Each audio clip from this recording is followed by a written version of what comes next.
The first thing I noticed was the cold. Not the kind that bites through coats and gloves, but the still kind, the quiet, breath-holding kind that lingers in late fall nights, where even the wind seems hesitant.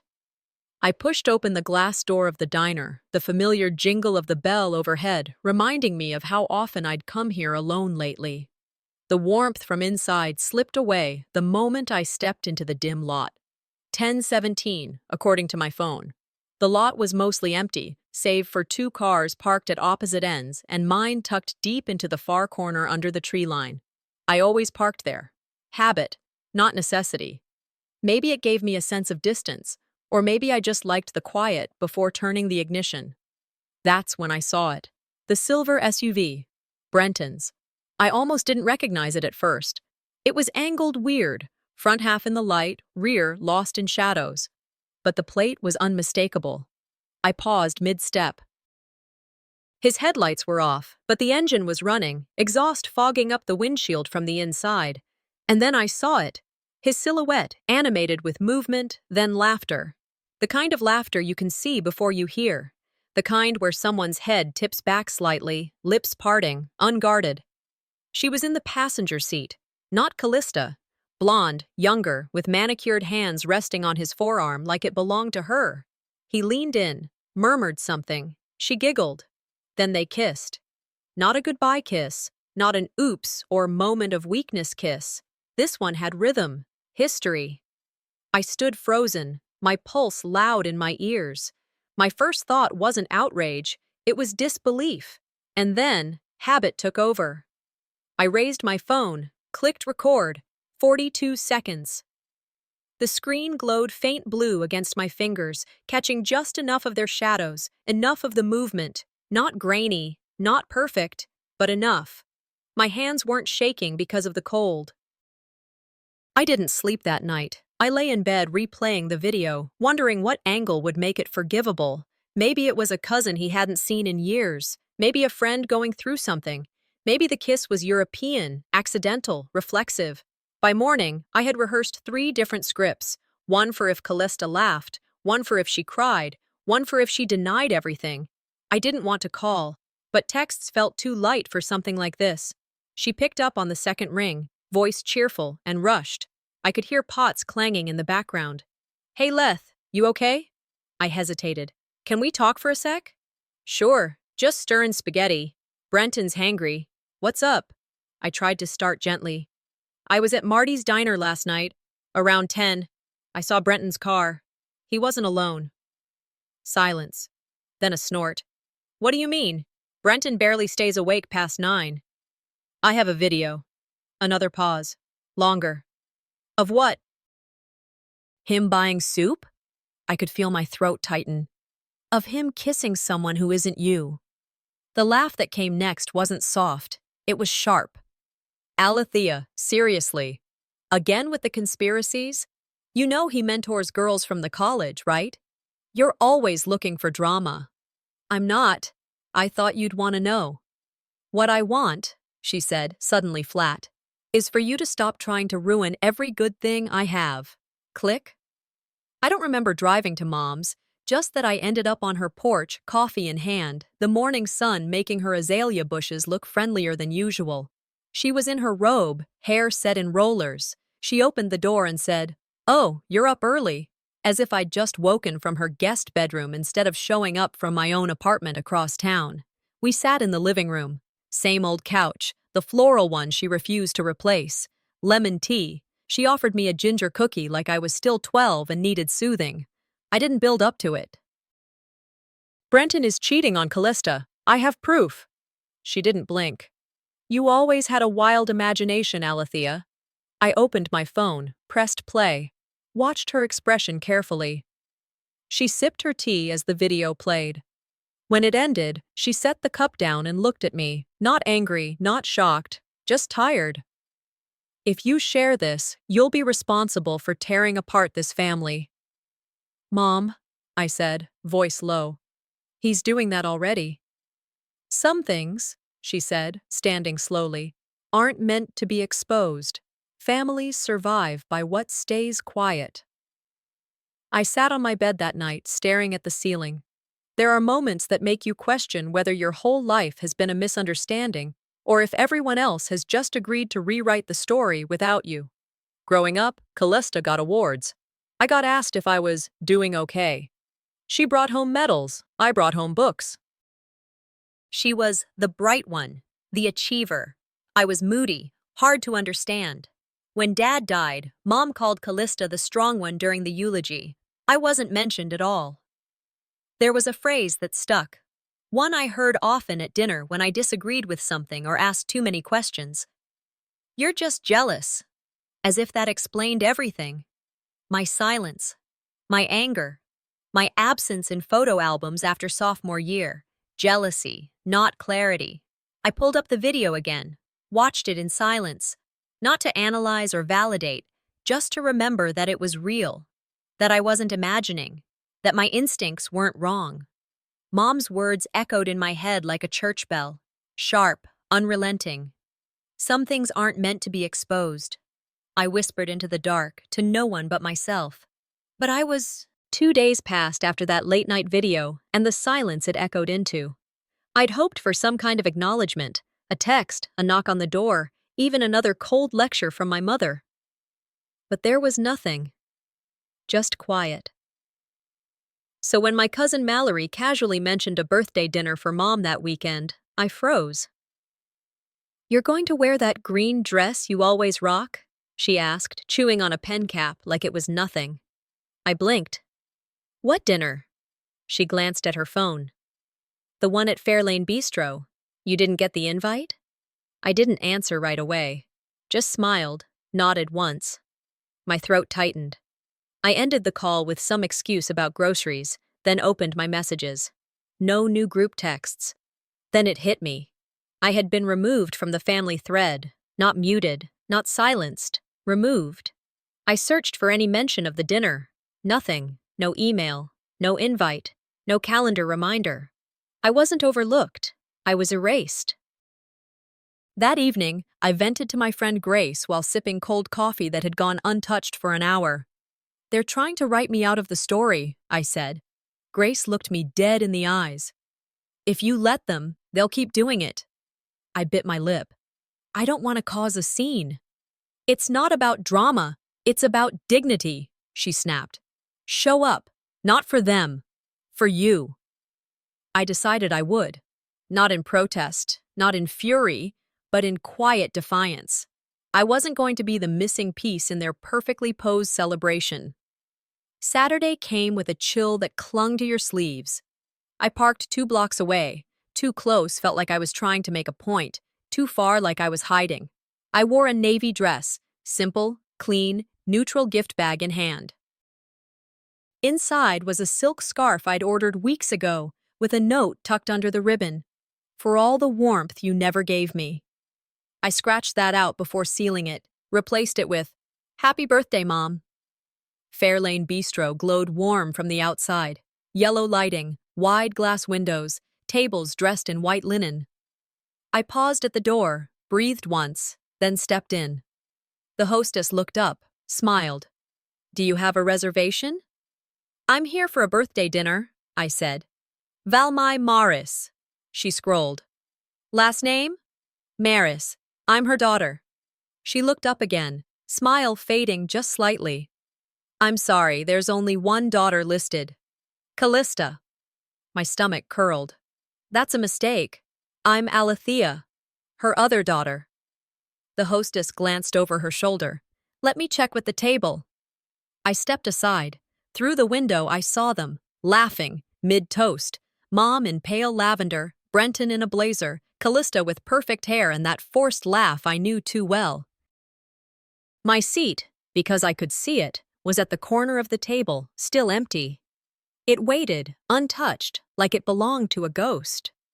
Callista's eyes flicked up, caught mine through the glass. She didn't wave, didn't blink. She just turned back toward her wine. I turned slowly, gift bag still in hand, and walked out. Outside, the wind had picked up. I stood near the curb, chest tight, my fingers curled into the handle of the bag. I didn't cry, but I felt the kind of heat that builds under your skin when you're not allowed to scream. That night, I sat on my couch with the lamp dimmed low, scrolling through Facebook. Mallory had already posted, "Celebrating the queen of the family tonight," followed by a string of heart emojis. I tapped the photos open one by one. There they were again. Mom, Callista, Brenton, plates of salmon, clinking wine glasses, a lit birthday cake. The caption read, "With all the ones who matter most." In the background of one picture, I saw something familiar. The card I'd written. It was unopened, propped next to the bouquet I'd had delivered that morning. They hadn't even moved it. Another image, this one hurt more, showed the cake I'd dropped off 2 days before, labeled, "From Us." They'd scraped off my name, replaced it with theirs, and served it proudly. I didn't comment. I didn't react. I took screenshots. Later, I opened the drawer where I kept old phones and chargers, pulled out the backup drive I'd meant to use for vacation photos that never happened. I labeled a new folder, Erased/Proof. Inside, I saved every screenshot, Facebook posts, guest list messages I never received, a delivery confirmation showing the cake arrived 3 days before. I clicked into the metadata, all time-stamped, all documented, then I clicked the voice memo app. Pressed record. "This is for when they say it wasn't like that," I said calmly. "This is for when they rewrite it all again." I stared at the blinking red dot. They've tried to cut me out, but I'm not leaving quietly. I couldn't sleep. My brain buzzed like static, low, constant, impossible to shut off. Around 2 a.m., I gave up pretending. I got out of bed, wrapped myself in an old cardigan I hadn't worn since college, and wandered toward the living room like muscle memory was guiding me. The apartment was silent, except for the hum of the refrigerator and the occasional creak of the heater kicking in. I sat cross-legged on the couch, opened my laptop, and started scrolling through old digital photo albums. At first, I wasn't sure what I was looking for. Maybe proof that I used to belong. Maybe just one moment of unedited affection caught in the background. Most of the photos were familiar. Holiday tables, birthdays, church banquets, charity events. And almost every one of them centered around Callista and Mom. Their smiles practiced, their arms looped just right for the camera. They looked like a Southern Living ad, except they were real and mine, which made it worse. There weren't many of me, and when I did appear, I was on the edge, cropped, cut off, blinking mid-frame, turned half away. One Thanksgiving photo from 3 years ago caught my attention. Everyone was gathered around the table. Brenton carving turkey, Mom clapping, Callista laughing with a fork held mid-air. And there I was, barely visible in the corner, half shadowed by the chandelier. I zoomed in. My face was blurred, mouth slightly open like I'd been caught mid-sentence. Cropped by design, not accident. I stared at the screen until my eyes burned. I wasn't even supposed to be seen. My mind wandered to my 30th birthday. I had planned a dinner, nothing extravagant. I reserved a table at Lou's Italian Bistro, sent out invites a week early, confirmed head count. I even called Mom twice to make sure she saw it. The day arrived. I sat at the table, candles flickering low, 2 place settings untouched. The waiter asked 3 times if I wanted to start or wait. I kept saying, "Just a few more minutes." They never came. Callista texted at 9:02 p.m. "OMG, we thought it was next weekend. So sorry." Mom didn't say anything. No call, no explanation. I boxed up my pasta, brought home the leftover cake, and lit one candle. Alone in my kitchen, I whispered, "Happy birthday, Alethea," into the flickering flame, like I was performing a ritual no one else remembered. It's not that they forget me. It's that they never remembered me as someone worth showing up for. Even in school, the story was the same. Callista was the golden girl. Straight A's, drama club lead, yearbook editor. Teachers adored her. Church ladies fawned over her dresses. Me? I was the quiet one. Moody. Creative. Sensitive. I remember Mr. Delaney, my 10th grade history teacher, once pulling me aside and asking if everything was okay at home. I had just turned in a report on the Civil War, and he thought my tone was too dark. "Are you sure you're all right, Alethea?" "You've got a lot going on in that head of yours." He said it like it was a problem. Even when I did well, the praise was cautious, like I might fall apart if they clapped too hard. And the worst part? I started believing them. I remember once I cried in the kitchen after Brenton made a joke about me being the rehearsal child. I was 25. Valmai looked at me, unimpressed. "You're so overly sensitive," she said, not even pausing as she stirred the pot on the stove. That phrase stuck. It followed me like a second skin. Overly sensitive, as if I was an overreaction walking in a room. If someone repeats a word enough, you stop questioning if it's true. You just try to shrink enough to make it fit. I scrolled back to that Thanksgiving photo, zoomed in again, took a screenshot. Then I opened a Word doc, dragged the image into the top corner, and wrote across the page, "Cropped from the story, but not from the truth." That line stayed with me. I got up, dug out the printer from my closet, dusted it off, and printed the image. In red ink, I circled my blurred face, a shaky circle, but a circle nonetheless. Then I walked over to my closet, opened the door, and taped it to the inside, right at eye level. Next, I opened a new folder on my desktop. I titled it Visible Proof. Inside, I created subfolders: photos, texts, voice memos, receipts. I began listing moments I'd been erased, not for pity, for pattern recognition, for truth. 2005, Callista's graduation. I took the photo. Never credited. 2008, family Christmas card. I wasn't invited to the photo shoot. 2011, Dad's memorial. My name wasn't in the program. 2017, Callista's wedding. I was seated at table 9, behind the pillar. 2020, Mom's interview for the church bulletin. She said she had one amazing daughter. Each entry was its own receipt, each silence, its own sentence. I pulled up the voice memo app again and pressed record. "This time, I won't ask to be seen," I said clearly, without trembling. "I will collect every time I was made invisible and turn them into evidence." I didn't sleep after taping the photo inside my closet. I wasn't sad. I wasn't angry. I was clear. That clarity didn't feel loud, but it echoed in every breath I took the next morning. After pouring myself a cup of black coffee, I opened my laptop and scheduled a video call with Callista. Not a text, not a voicemail, face-to-face, or as close as we got these days. She picked up with a neutral expression, barely masking her irritation. "This better not be another performance," she muttered before I said a word. "I'm not trying to start a war," I began calmly, "but I'm done staying quiet. I saw Brenton in the parking lot with someone else. I have the video. You deserve to know." She smirked. "You've always had a flair for drama, haven't you?" "I'm serious. You can ignore it, but you can't say you weren't told." "Or," she said, "I can say you're bitter, jealous, and trying to take everyone down with you." "I'm not here to argue," I replied, trying to keep my tone steady. "I'm offering you the chance to say what needs to be said before this becomes something else." She narrowed her eyes. "What does that mean?" Before I could answer, Brenton's face appeared on the screen, leaning into frame like a predator scenting weakness. "I told you she'd pull this," he sneered. "She's spiraling again, always looking for a spotlight." "Brenton," he cut me off. "You need to stop sniffing around our lives. You're making a fool of yourself, again." The call disconnected. I sat there for a moment, staring at my reflection in the black screen. My coffee had gone cold. I didn't cry. I opened a notepad and wrote one sentence. Call log saved. Just in case. 2 days later, I got a message from an old family friend, Helen, who lived 3 streets over and never missed a church luncheon. "Sweetheart," she texted, "what's going on with you and Callista? She's saying you're spreading rumors. I just want to know your side." I didn't reply. I didn't need to. Callista had already spun the story.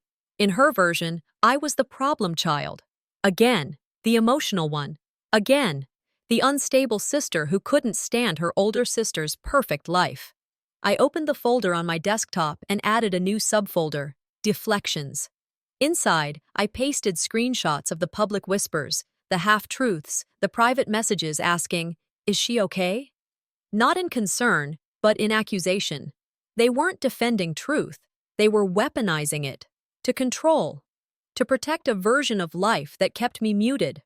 I didn't lash out. I didn't post anything. I let the silence speak. But I wasn't still. After our failed call, I sent Callista one final email. It wasn't emotional. It was direct, structured. A subject line that simply read, "Final attempt." Inside, I wrote, "You can pretend the video doesn't exist, but I won't be silenced for your convenience. Attached is the file. I still believe you deserve the full story, even if it hurts." That was all. The next morning, my cousin Jenna sent me a screenshot. "Look what Callista forwarded to Aunt Diane," her text said. Attached was my email, copied and pasted, with Callista's commentary above it. "She's spiraling again. Look at this novel she sent me. She's always been obsessed with making everything dramatic." I stared at the image for a full minute. Not because it hurt, but because it didn't surprise me anymore. They don't just reject truth. They mock the way it's delivered. That afternoon, I sat on my porch and listened to birds arguing over a seed feeder. I took a deep breath and opened my email again. I clicked forward on the same video, but this time I sent it to the wife of the woman Brenton had been kissing. I didn't explain. Just typed, "You may want to see this." No reply. Until 4 days later. "Thank you," her message read. "No one else would have told me." That was all, but that was enough. A few hours after that, I got a text from my younger brother, Julian. We hadn't spoken in nearly a year, not since Mom's birthday brunch where he avoided eye contact and offered vague excuses about being busy. His message was short. "I saw the group chat. I don't agree with them." I sat there for a while, watching the 3 dots blink, then vanish. He didn't follow up. I replied, "You don't have to say more. You see me? That's enough. For now." And that, for someone who had grown used to being edited out, meant more than any staged apology ever could. That night, I opened a blank document and began drafting my timeline. Not for social media, not for an audience. For me, photo dates, emails, message timestamps, voice recordings, my own journal entries, paired with evidence. Every time I was erased. Every time they told me I was the problem. Every time they acted like silence was survival. There are lines even loyalty can't blur. I wasn't writing to destroy them. I was writing to protect myself from ever being rewritten again. I labeled the folder, in case they say I made it up. It was nearly 2 a.m., and the apartment was thick with the sound of silence, the kind that pressed against your eardrums and made you think twice about every movement. My eyes stung from hours of screen time, the blue glow of my laptop casting shadows across the couch. I had been organizing files for hours, emails, text threads, time-stamped screenshots, hospital records, voice memos, all of it backed up on 3 drives, all of it named, labeled, sequenced. I had just saved the last file when the knock came. 3 soft raps, not aggressive, but not unsure either. I froze. The hair on my arms rose before I even reached the peephole. It was Brenton. I stood there staring at him through the fisheye lens, trying to understand what part of his mind thought this was okay. My hand hovered over the deadbolt. I thought about not answering. Then I opened the door, just slightly. "We need to talk," he said. His voice was calm, too calm. "What could you possibly have to say at 2 in the morning? 5 minutes. He didn't look drunk. He didn't smell like whiskey. Just urgency and something colder, something practiced. I stepped aside, slowly. "You have 2. He didn't sit. He walked to the center of the room and turned to face me, hands in the pockets of his coat. I stood by the counter, arms crossed, phone nearby. "You think you're doing something noble," he began. "But you're not." I didn't respond. I waited. "You've ruined everything. Do you even realize what you've set in motion? My job, Callista, our mother." "Our mother?" I asked. "You mean Valmai?" He laughed, but it didn't reach his eyes. "You've always had a way of making everything about you." "No," I said. "I just stopped letting everything be about you." He took a step closer. "You've embarrassed this family. You've crossed every line. You crossed them first, I snapped. And I'm not the one pretending it didn't happen. His face hardened.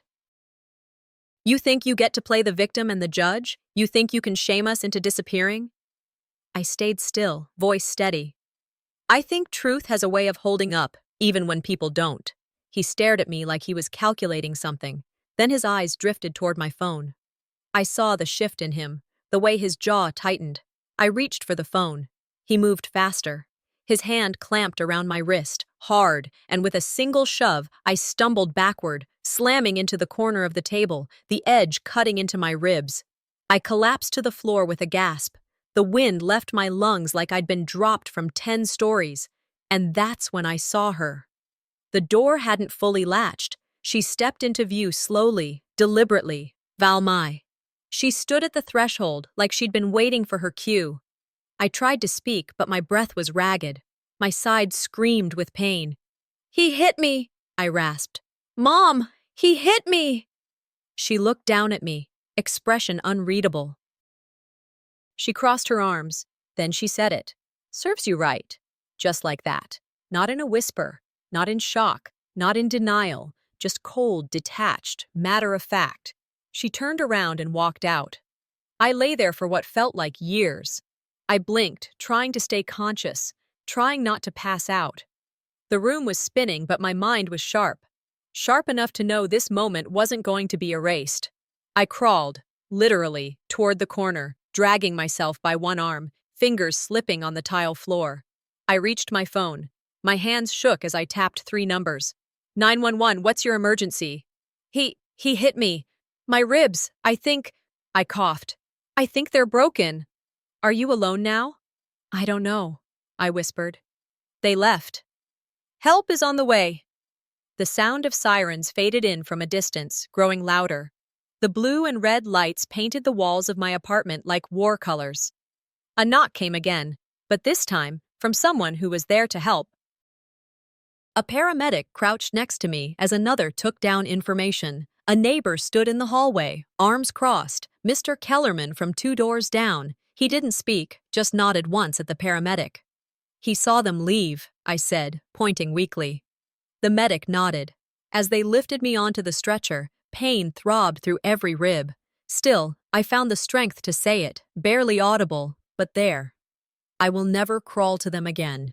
The hospital light was too clean, too white, bright in that sterile way that made everything feel fake. I blinked slowly as the ceiling above me came into focus, the tiles blending together in an unforgiving pattern.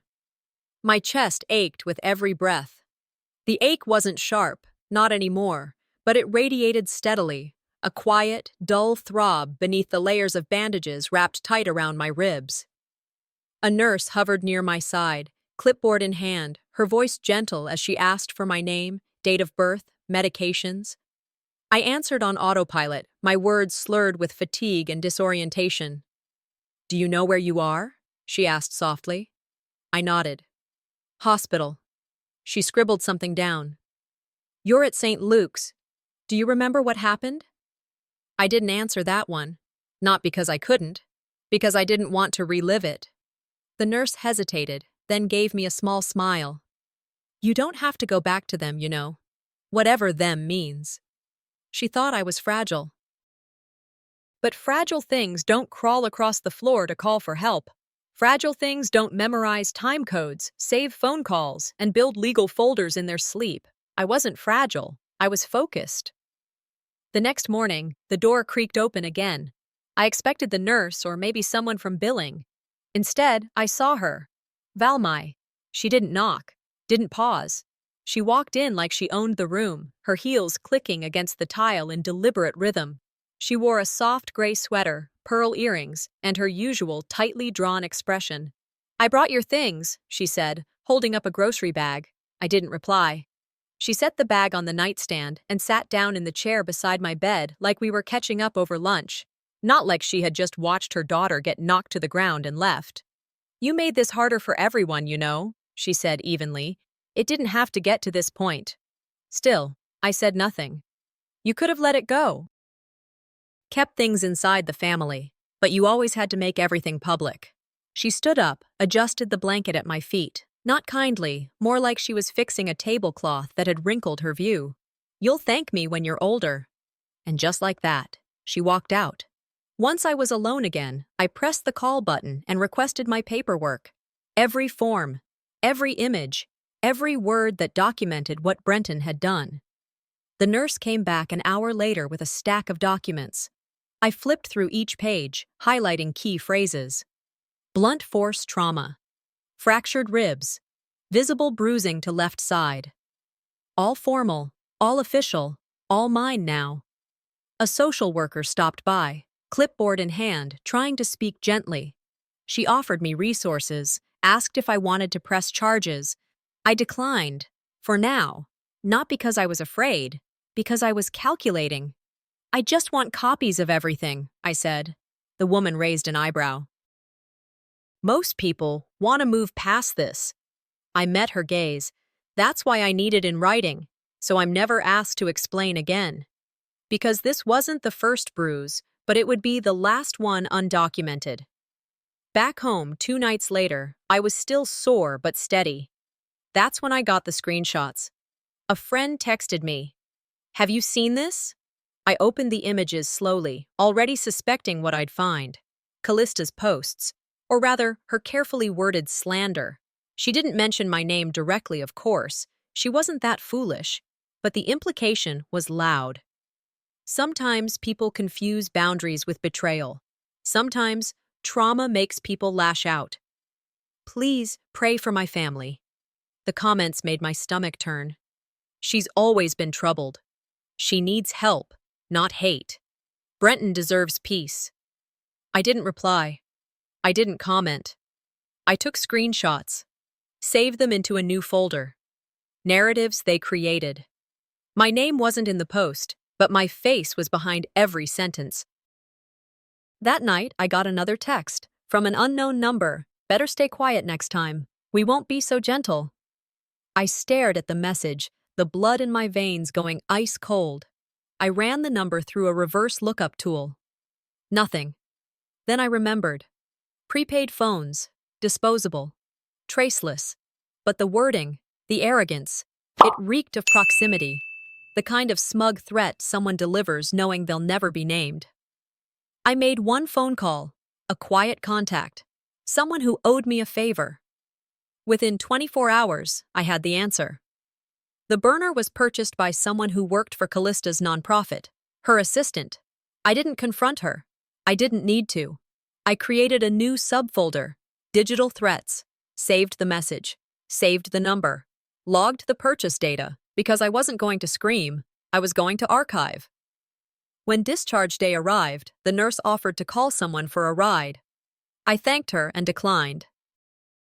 I ordered a rideshare, the kind with tinted windows and a driver who didn't ask questions. "Anywhere else before home?" he asked. I looked out the window as we turned onto Main Street. "Yes," I said. "Take me past St. Jude's." He didn't ask why. As we cruised slowly past the old brick building with white trim and perfect landscaping, I spotted it.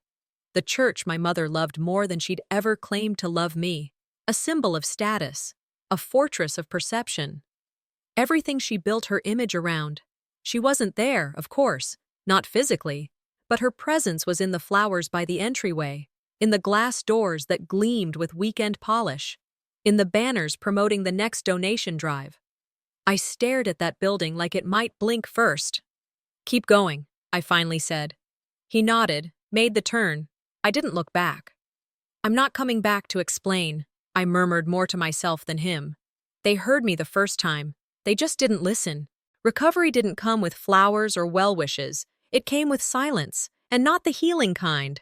The kind that stretches into every room, wraps itself around your ribs tighter than any bandage, and dares you to breathe. Back at my apartment, still bruised, I moved slower than usual. But my hands were steady, purposeful. I turned off my phone notifications, opened my laptop, and began doing what I'd trained myself to do since all this began. Document. Every file had its place. Hospital records under one tab, screenshots under another, voice memos organized by date and topic. I renamed them carefully. labeled each like it might one day sit in a courtroom folder.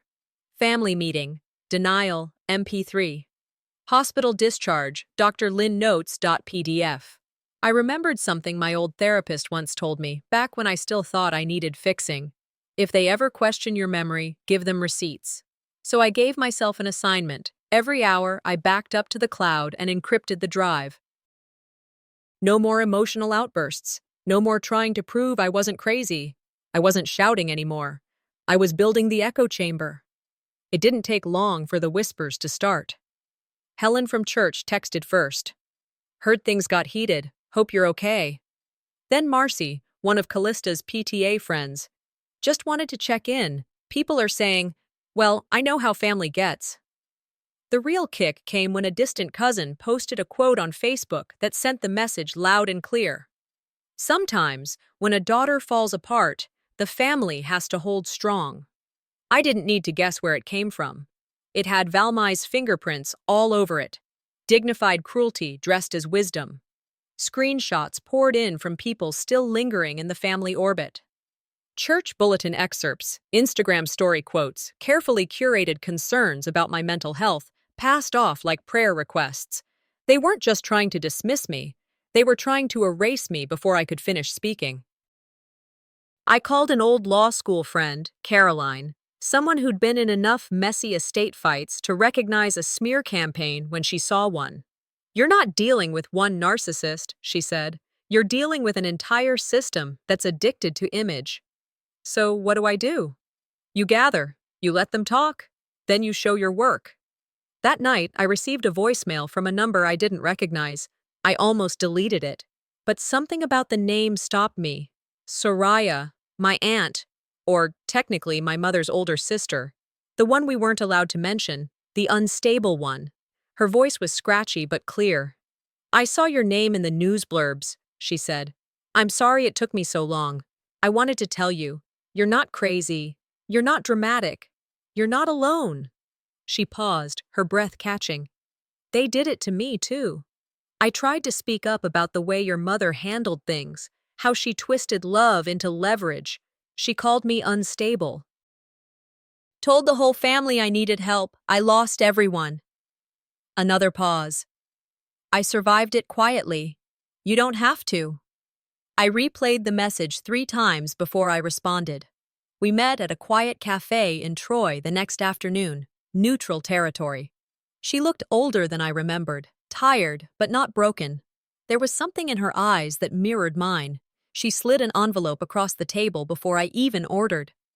I made copies back then, thought I was crazy, so I kept proof. Inside were pages from what looked like Valmai's journal, neat handwriting in black ink, every line controlled. One line stopped me cold. Truth is dangerous in the hands of the emotional. I stared at it like it might catch fire in my hands. She always believed control was love, Soraya said quietly, and anyone who couldn't be controlled wasn't loved. We sat in silence for a long time, the cafe's background noise fading into nothing. For the first time in weeks, I felt anchored, not healed, but held.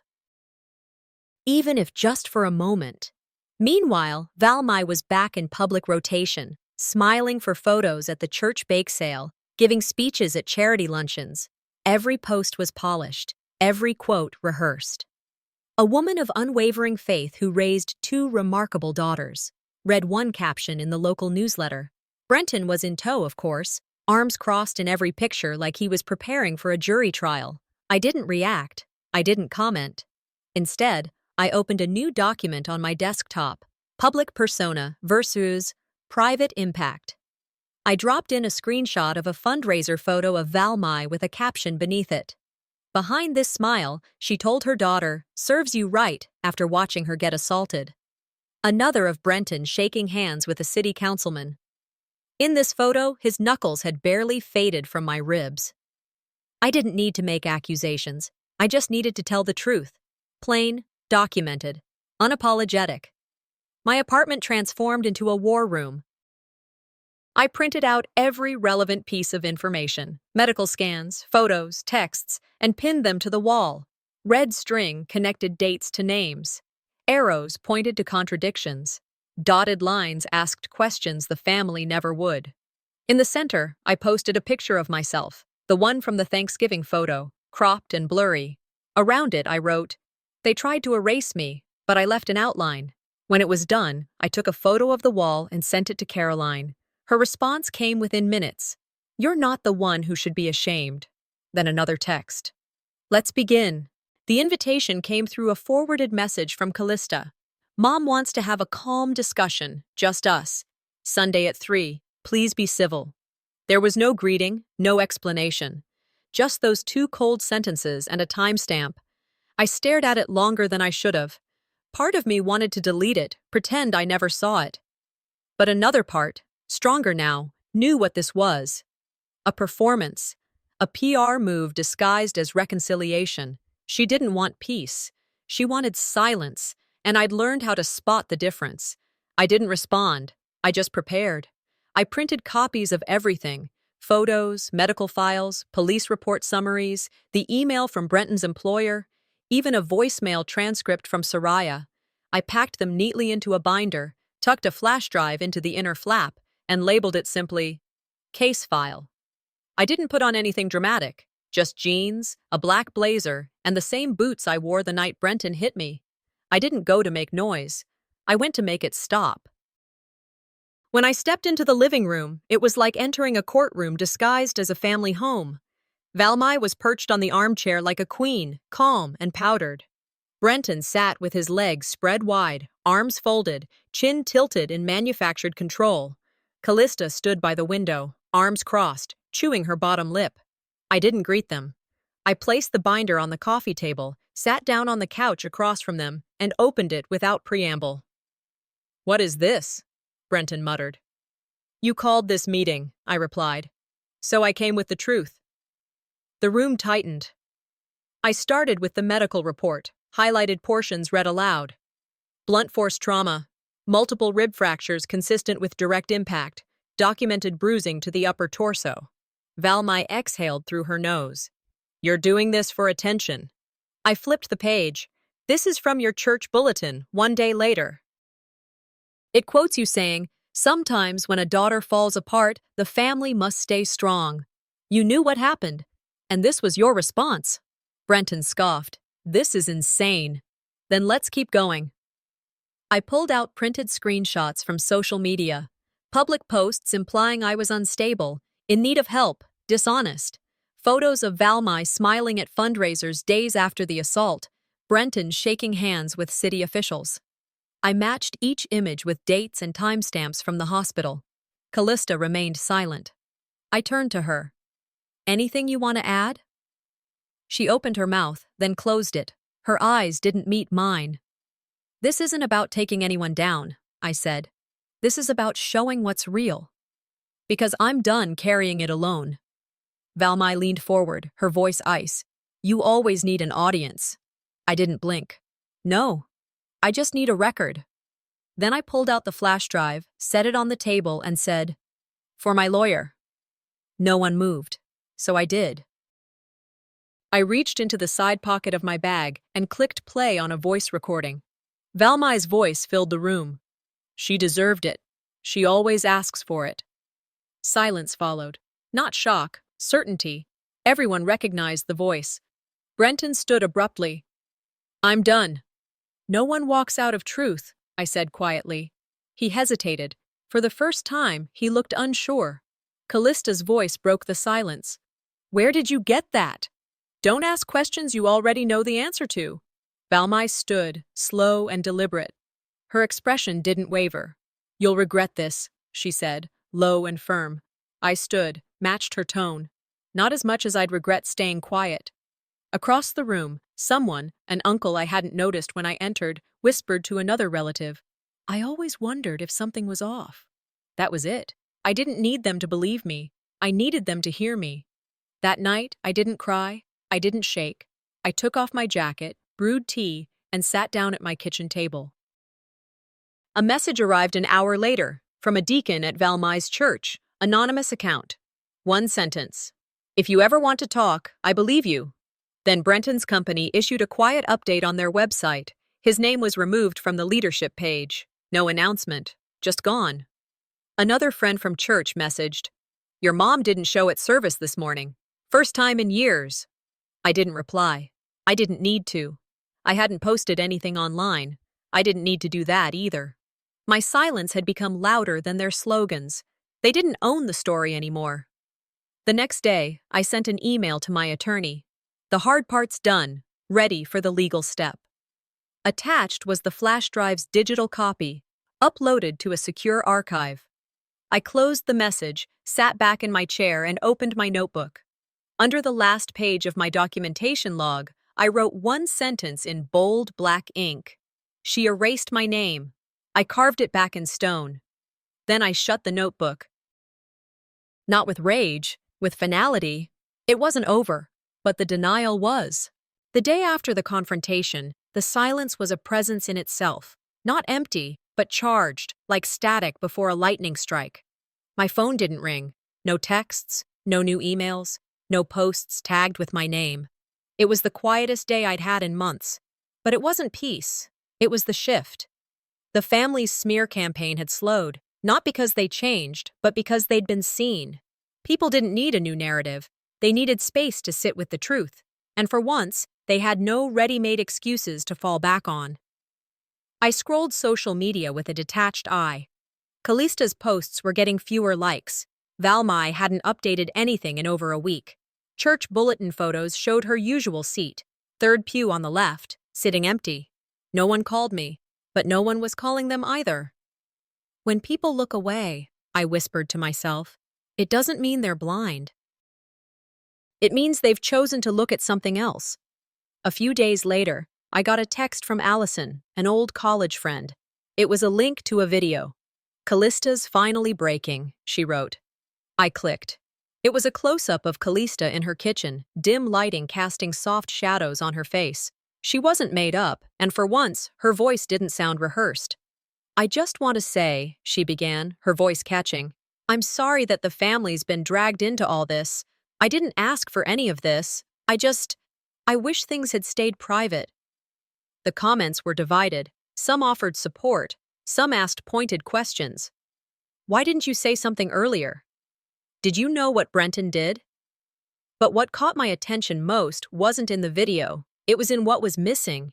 Valmai wasn't standing behind her, wasn't sitting beside her, wasn't mentioned. That night, my cousin Beth messaged me. Just one sentence. "I'm sorry. I didn't know what to believe. But I believe you now." The next morning, I opened a voice message from someone in Valmai's church. It was shaky, recorded secretly during the congregation's women's circle. Valmai's voice crackled through. "There are consequences when a daughter rebels. You don't turn against blood. You protect family, no matter how messy it gets." Her voice faltered halfway through the sentence. There was a pause, then the scrape of a chair. She left mid-speech.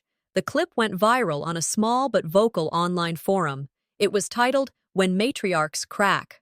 One commenter wrote, "So much for grace under pressure." I didn't laugh, but I smiled. Not out of cruelty, but recognition. She was finally unraveling, and I hadn't lifted a finger. That afternoon, I pulled out my memory box.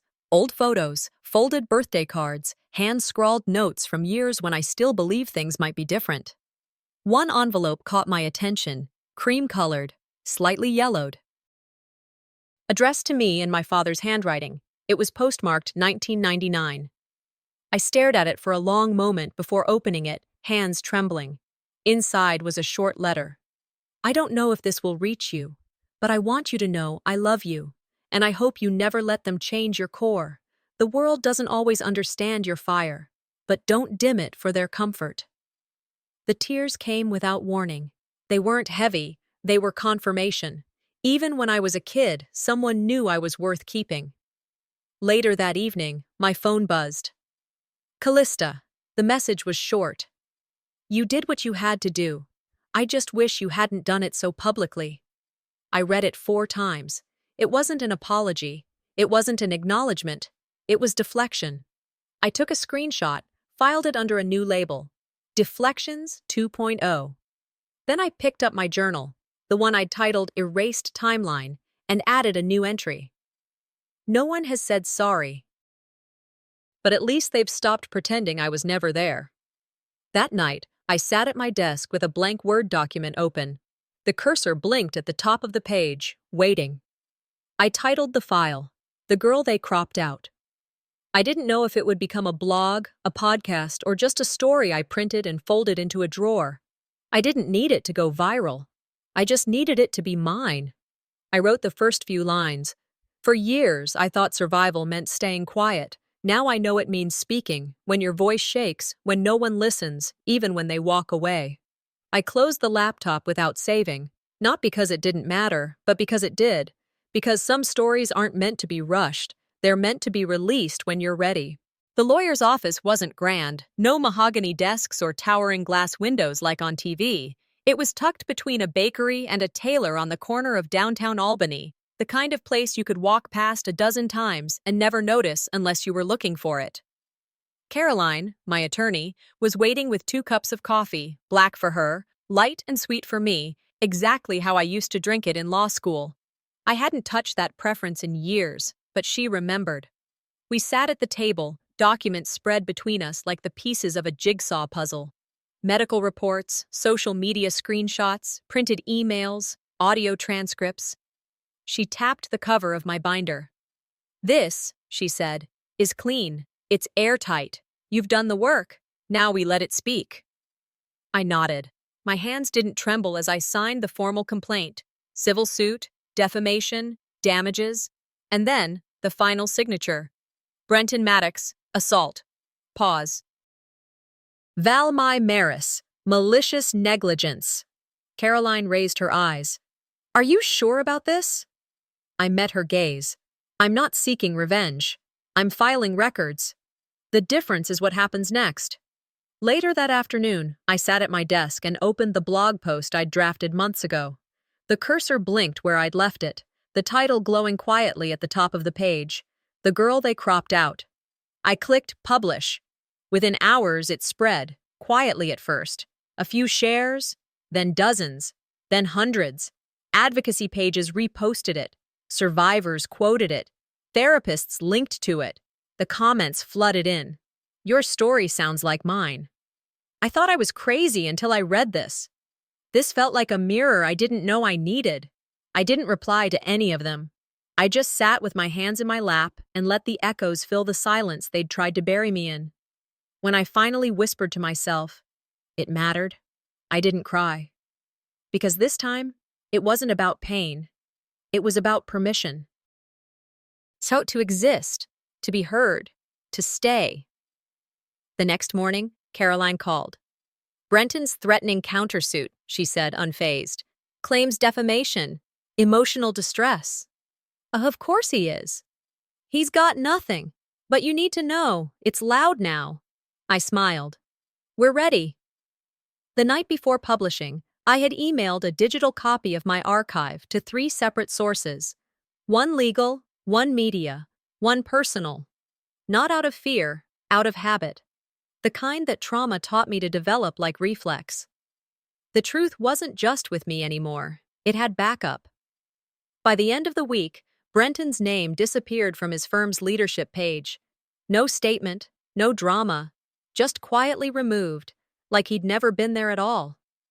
Valmy missed her first council meeting in over a decade. Word had spread. Whispered questions turned into cautious silence at her pew. People stopped asking her to lead prayer circles. Invitations grew sparse. Reputation, like porcelain, doesn't shatter loudly. It just suddenly stops shining. Callista's social media went dark. She didn't post. She didn't like. She just vanished digitally, like disappearing might undo everything. I didn't post another thing. I didn't have to. My silence now had shape. It had substance. I'd said what needed saying. The rest? That was for them to sit with. "I spoke once," I wrote in my journal. "The echo is theirs to hear now." That same evening, I received a voicemail from my old therapist. "I saw your post. I wanted you to know. You've come full circle. I'm proud of you." Her voice didn't carry pity, just grounding. In my inbox, an anonymous message waited. No subject line, one attachment. It was a photo of a handwritten note. I recognized the cursive. Valmise. The top of the page read, "Control through silence." I didn't open it for what it might prove. I opened it because I was done being afraid of what they'd tried to hide. I saved the document in a new folder, Not Evidence. I named it Power Documents because I used to collect pain. Now I archive power. 2 days later, I walked through a bookstore without thinking. I was killing time between meetings, letting my feet carry me. I paused in front of the psychology section. One spine stood out, blue cover, worn edges. Daughters of Denial. I didn't need it anymore, but I bought it anyway, for the girl I used to be. At home, I made tea, pulled out my laptop, and opened a new Word document.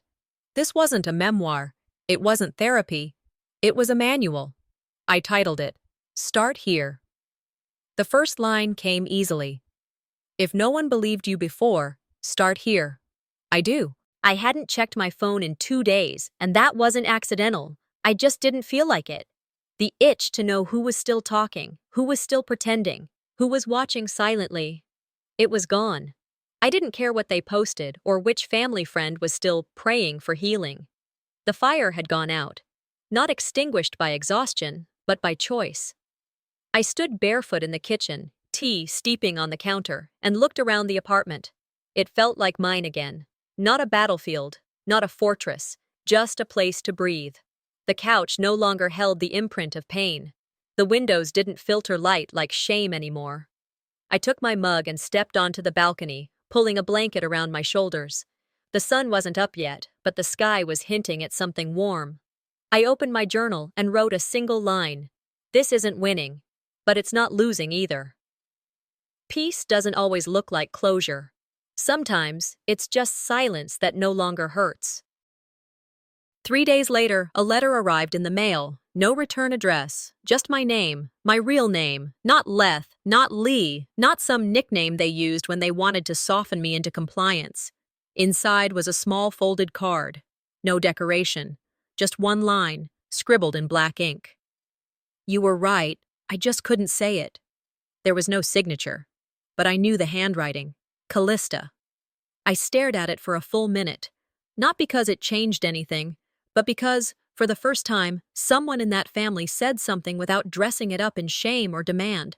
It wasn't a reconciliation. It wasn't a door swinging back open. But it was acknowledgement, and that matters more than most people realize. I folded the card and placed it into a box at the bottom of my closet. A new label. Truths they couldn't say aloud. The following Thursday, I walked into St. Jude's, my mother's church. The doors were open for midday reflection, the kind no one advertises. A place where people come to grieve without fanfare. I didn't wear black or anything dramatic. Just jeans, a soft sweater, and the truth. The sanctuary was empty. Just as I hoped. I walked slowly down the center aisle and sat in the back row, pulling from my coat pocket the photo. The one where I had been cropped out of the Thanksgiving portrait. I'd printed it again, but this time enlarged it. Circled my shadowed face in red ink. I didn't pray. I didn't cry. I just sat, breathing in the air she loved so much, the one she clung to harder than she ever clung to me. After a few minutes, I rose, walked to the pulpit, and placed the photo on the edge of the lectern. I stuck a post-it to the bottom. I was here, whether you framed me or not. And then I left. Letting go wasn't a gift for them. It was mine. 2 weeks later, I was invited to speak at a local community event focused on estranged families and emotional healing. They had found my blog, they said, and wanted someone to close the evening on a quiet, strong note. I agreed, not for applause, not to be seen, but because I had something to say. I didn't name anyone. I didn't describe the abuse in gritty detail. I told my story like a map. Landmarks of harm, detours of denial, exits toward clarity.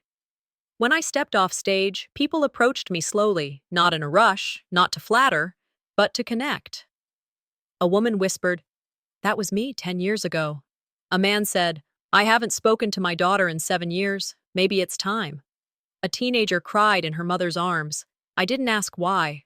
That night, when I got home, I took a pen and wrote on my forearm in smudgy black ink, "You are not too much. You are too aware." Once they called me dramatic. Now they called me a speaker. On Sunday morning, I visited the flea market alone. I browsed aisles of dusty records, chipped mugs, and forgotten knickknacks until I saw it. An old brass picture frame, slightly dented, one corner rusted, but solid, strong, unapologetic. I took it home and printed the photo I'd been too afraid to display. Just me, smiling. No one else in the shot. I slid it into the frame and set it on my bookshelf, eye level. That evening, with tea in one hand and my cat curled on the armrest, I looked at it again. I whispered, I was never invisible. I was just never allowed to take up space. Now I do. The letter arrived on a Monday. Pale cream envelope, crisp black print across the top. Legal notice. I didn't flinch. I set it down, poured my tea, and read it only after the kettle whistled low. Inside, Valmai's lawyer, accusing me of slander, defamation, and emotional harassment, demanding I cease and desist. I walked the envelope over to Caroline's office the next day. She read it with a calm nod, then smirked. "Perfect," she said. "This gives us public filing access. They want a war? We'll bring court transcripts." The next hour was signatures. My hand didn't shake. We counterfiled, civil suit, assault, defamation, emotional damages, Brenton, Valmai, name by name. I paused at each one, letting the ink dry as proof. I wasn't documenting anymore. I was drawing boundaries in permanent ink. When the press reached out, I gave a short statement. When someone silences truth, they're not protecting peace. They're just afraid of the echo. The piece aired on a regional segment. By evening, I wasn't the black sheep. I was the story. Callista cracked first. Her nonprofit issued a vague press release. Internal review underway. But someone from inside leaked a recording. Callista in a closed board meeting, shouting that I was dragging our family name through the mud for attention. Within 48 hours, she was suspended. I didn't celebrate. I didn't post. But I thought of that day she told me I was dramatic, always ruining things. The apology she never gave had finally found its form. As consequence. Then Brenton's last defense crumbled. A neighbor, someone I barely remembered nodding to in passing, submitted doorbell footage to a survivor-led site. It was grainy but clear. My front door. His voice. The sound of contact. And Valmai's sharp whisper. "Serves you right." The footage went viral. No denial could stand against it. When the court hearing was set, I went alone. I didn't wear armor, just a blue dress and the weight of everything they tried to bury. I took the stand. My voice didn't waver. I named dates, quoted messages, laid out my story like stonework. When asked why I was here, I answered, "Silence isn't strength. Surviving out loud is." When I stepped down, I passed the gallery. I didn't look at Brenton. I didn't look at Valmai.